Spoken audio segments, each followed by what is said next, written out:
What's up, everybody? Welcome back to Pens and Tea. My name is Carrie, and today I'm talking about pens. Duh. Today I am talking about so many pens. 5 primarily, but I have a couple honorable mentions. I couldn't not, right? Like I can't make a top whatever video and not have honorable mentions. It's kind of cheating, but it's kind of not. Like, you know? And yes, I got Big Bertha over here, so y'all get to look at her today. So let's jump into it. Top 5 pens that I think will, become vintage in the future. And I want to give a shout out to Brian Goulet and Drew Brown from the Goulet Pen Company and their Pencast. They got asked this question and then answered it. And some of mine are the same, some of them are not. And I thought it was a really clever idea. It got me thinking, and I actually was thinking about it for a little while. So I took the idea and now I'm going to do it. So basically, their question was like, what modern pens do we use now that will likely become vintage collectibles or whatever in the future? So kind of like, the Parker Vacuumatic, Schaefer Snorkel, like things that people look for now that are no longer made and they're considered vintage, but yet they're sought after and people really like them.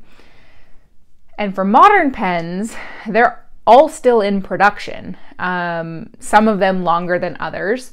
But they're all currently in production as of today, end of May 2022. But what ones do I think maybe in the future will be vintage and or slash last, a lifetime kind of thing?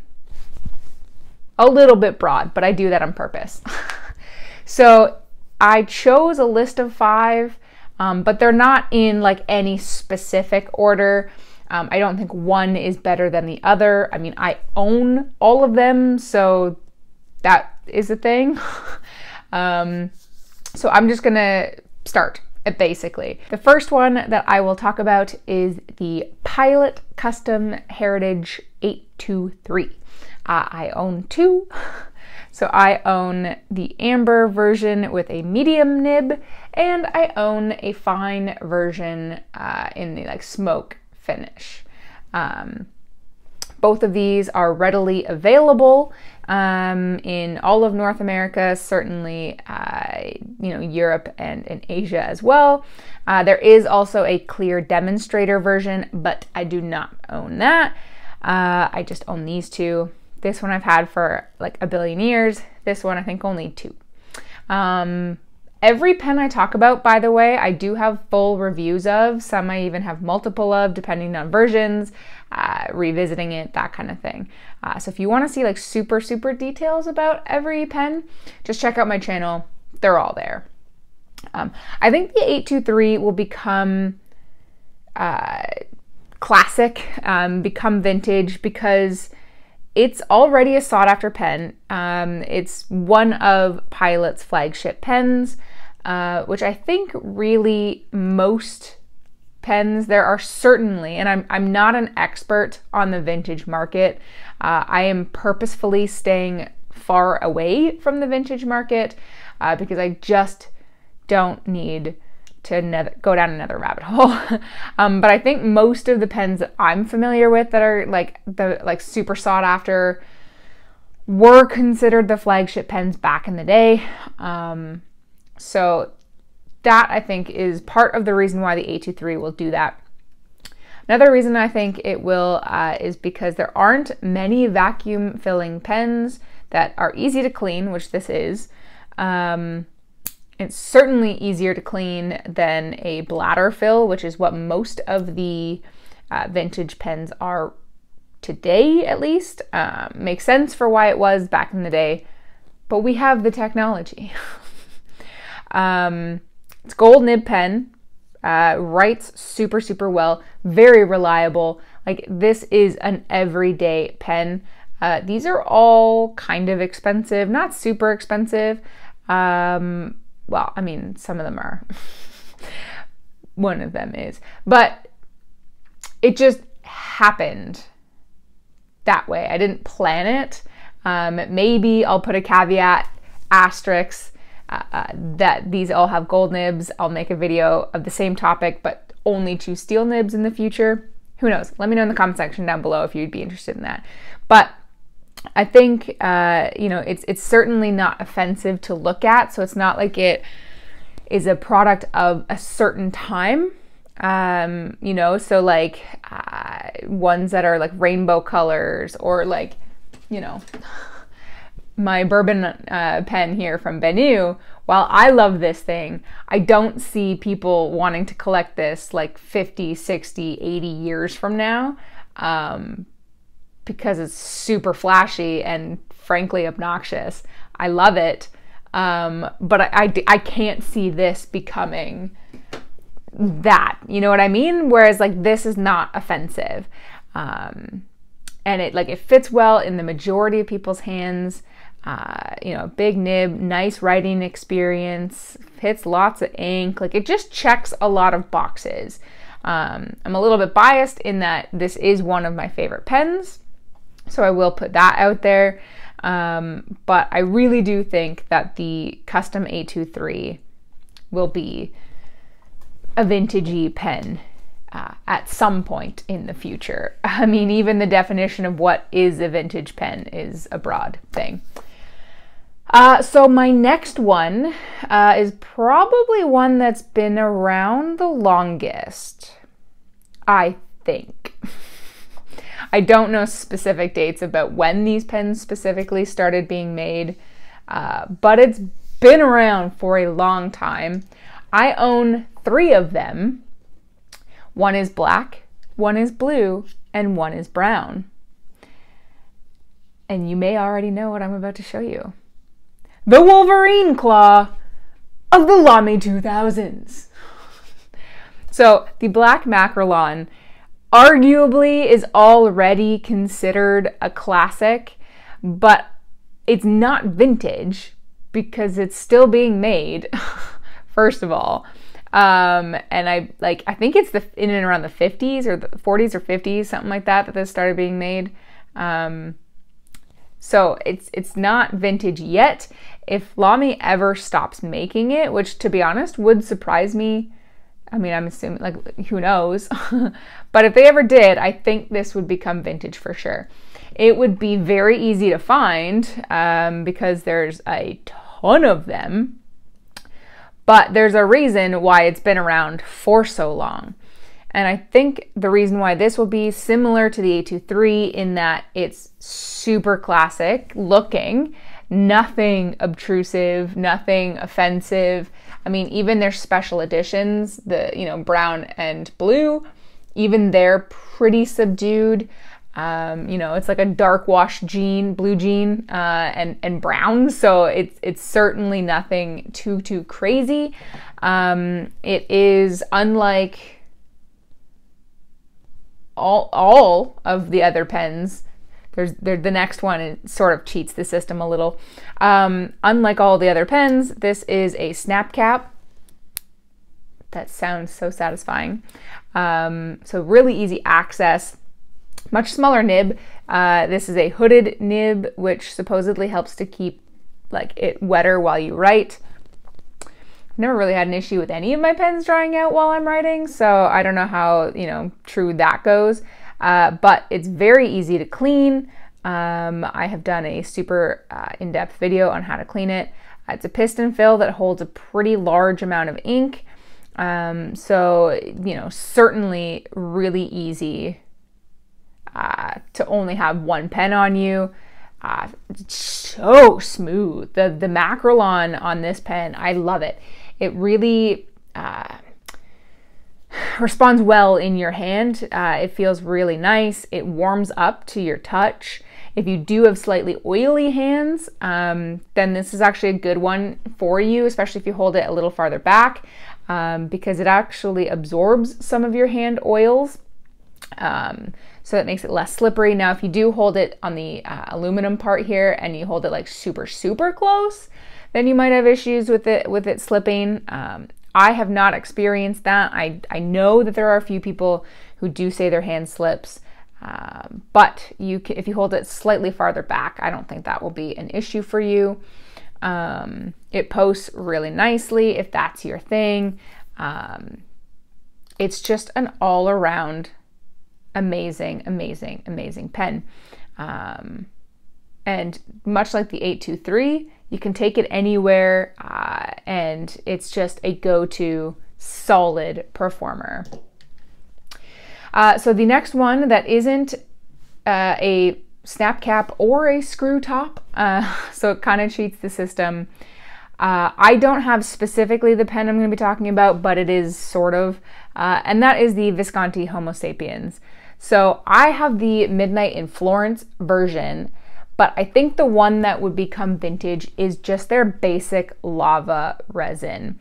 I don't think any of like the special ones will do that. And by the way, have you checked out the new Aurora Sunset version? I want it so bad. So yeah, so what I meant by like it cheats the system is they have like a hook safe.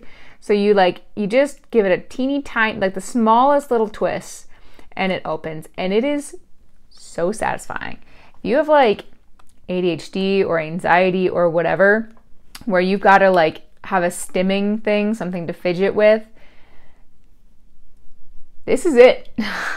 I will say on the lava versions, the regular ones, it's not quite as smooth because there's more friction than just the straight up resin ones like this.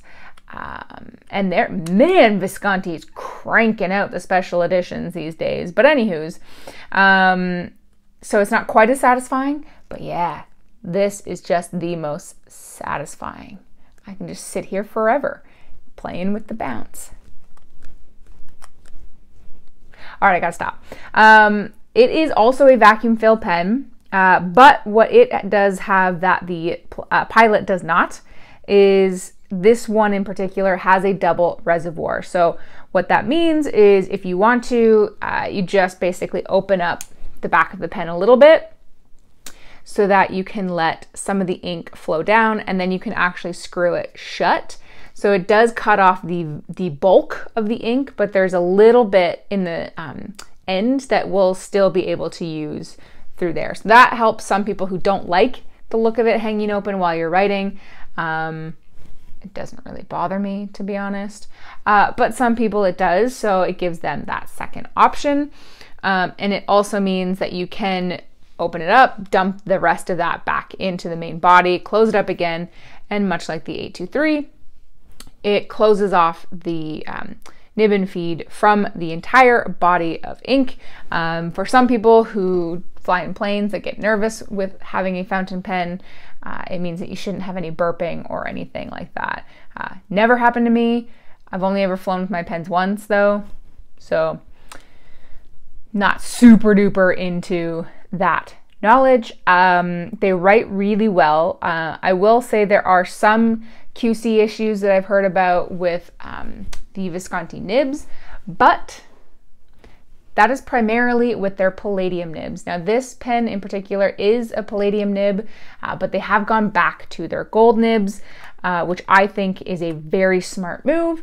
I have used one. If you check out my video that I did on Emmy's special edition Visconti from Pen Venture, check that one out because that one has a gold nib if you want a little bit more detail, and they write better, in my opinion, than the palladium. I don't have a problem with this one, but I know some people have had problems. So I think now that they're all gold nibs again, bellissimo, so smart. And I think the resin one will become vintage collectibles. People will look for them because one, it's freaking lava. Like, how cool is that? Two, just like the Macrolon, the lava really does warm up to your hands. And again, if you have very oily hands, it does absorb some of that. So it makes it super nice and grippy for you. I have really dry hands, so I don't experience that, but I do like the way that it warms up.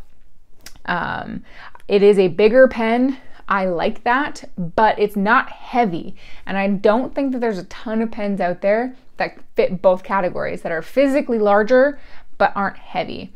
So I think it suits a lot of people that way. And it's just so satisfying. And I mean, their clip, dynamite. I'm not a clip person, but again, so satisfying. So satisfying.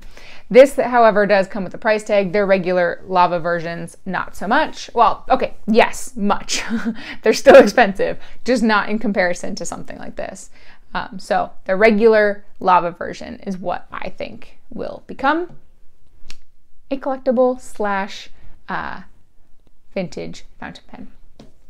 The next one might cause a little bit of controversy. And much like the Visconti, I don't have a regular version of it, but the Mont Blanc 146. So this is certainly not a regular Mont Blanc. This is, well, it is a 146 size, but this is the Le Petit Prince model, the burgundy one. I'm forgetting the actual name. It's not Planet. Planet's like a more purpley one. This is the one before Planet. But it is one of the Le Petit Prince variations. I think the 146 is gonna be more suitable for more people than the 149. I know that the 149 is their flagship. I know that that's the one that like most people have as their grail pen. That's the one that like most people want to get or seek or, you know, have sought after. But the 146 I think is more appropriate for the larger amount of people. So basically all the reasons why you want to yell at me saying, no, pick the 149, not the 146, take those, put it in a slightly smaller category so that more people can enjoy it. To piston fill, it is more annoying to clean than any of the other ones, including my honorable mentions. But that's only because you can't really take it apart. And I will say, if you have a warranty issue with Mont Blanc, they suck for their warranty stuff. But I am keeping it in my mindset that if it's a vintage pen, the company's either likely not around. So warranty's not really a thing. That's sort of where my brain goes. But I will say it fits very nicely in my hand. I do get a very nice writing experience with it. The 146 is more comfortable to me than the 149. You can get a couple different finishes, although primarily it will be all black, but you can choose, I believe, from rose gold, gold, and silver trim. I am a silver gal, generally speaking. So yeah, I think that the Mont Blanc just really has to be on the list. And I know that's like kind of a cop-out, but regardless of your feelings, it's just true. It's just true.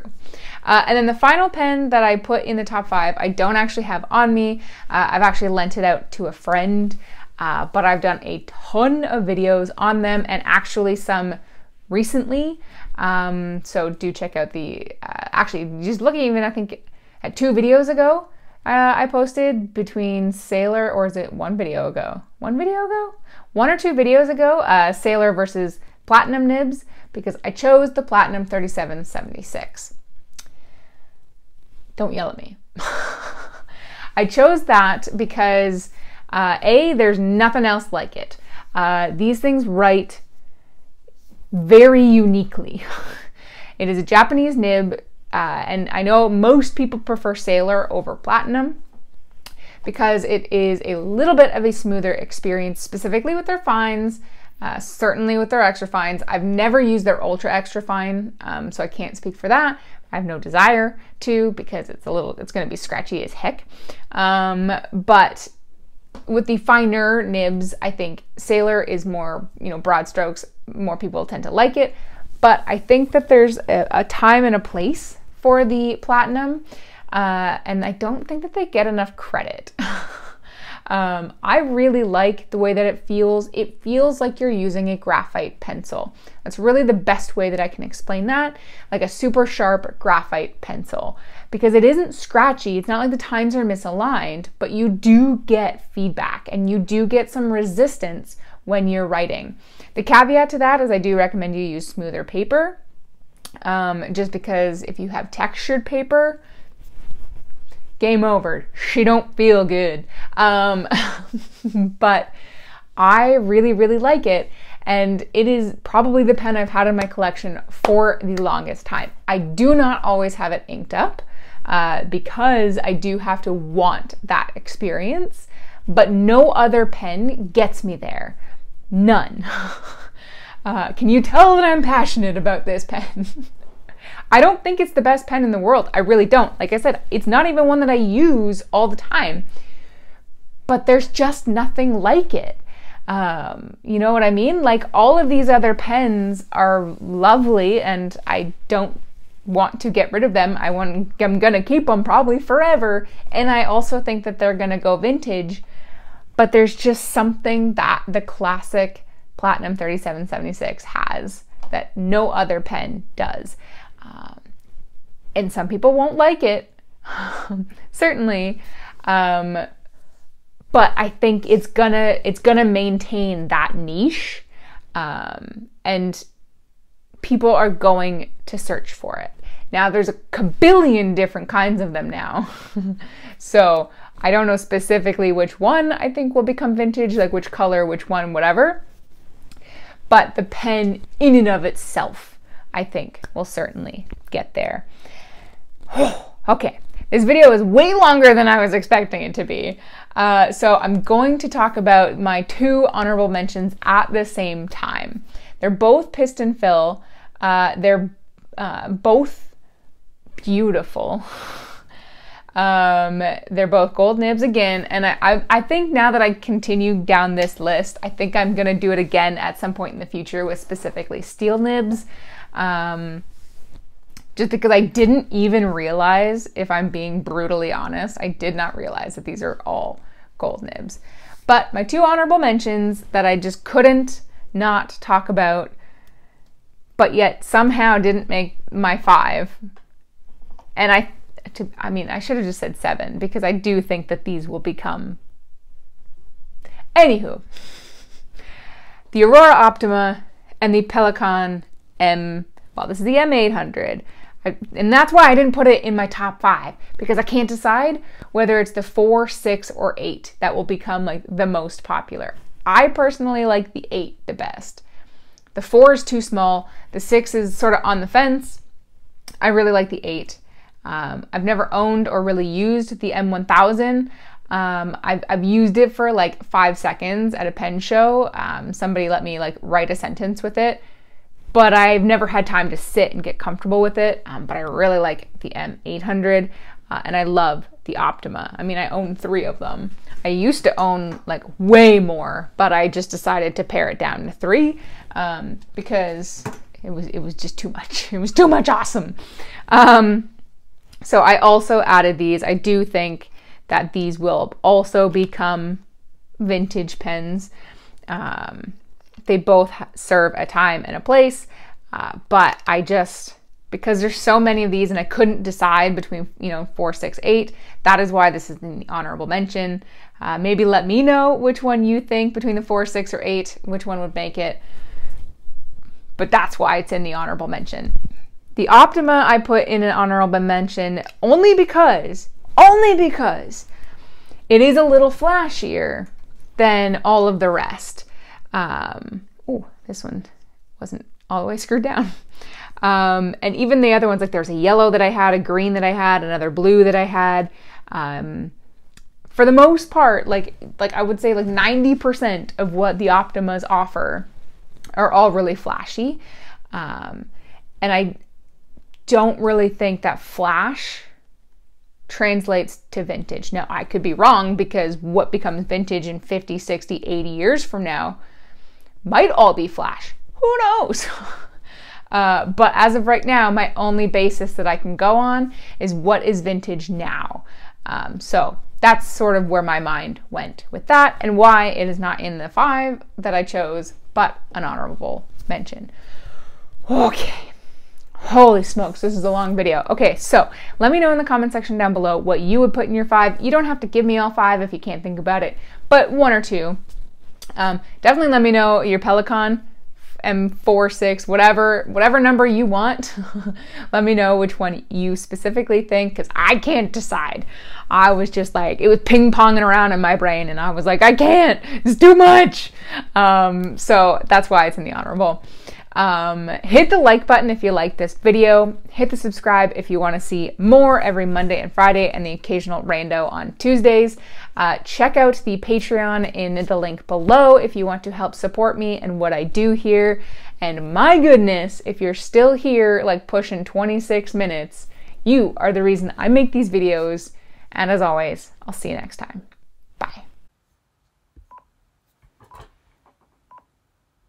All right, ladies and gentlemen, it is time to thank all of my VIP and above patrons. This was filmed May 2nd, so if you don't see your name and you've just started supporting me, don't worry. It will appear as soon as I can update it. So we have Mr. Daniel Roddy, we have Elizabeth, Glenn Kelly, Joan Worthman, Brian Hunter, Aaron C., Luna Wolf Games, Bobby A. Bailey, Bass, Wayley Chang, Brian Law, Lucas Bell, Aubrey Madcore, Marissa Calvo, Eric Lineman, Jessica Chow, Stephen Baldwin, Carol Lowry, Michael Simon, Sean Sturdy, Catherine Molina, Robert Myers, Bianca Andrews, Bill Pemberton, Karen Epstein, Gretchen Peters, Subiwan Kenobi, which is just the best name. She's actually presidential tier, Bianca Andrews, digitaltent.tech, and McCall Bennett Lawrence. Thank you all, regardless of the tier you choose. You will never know how much it actually means to me that you support me, my content, and what I do here. Thank you, thank you, thank you.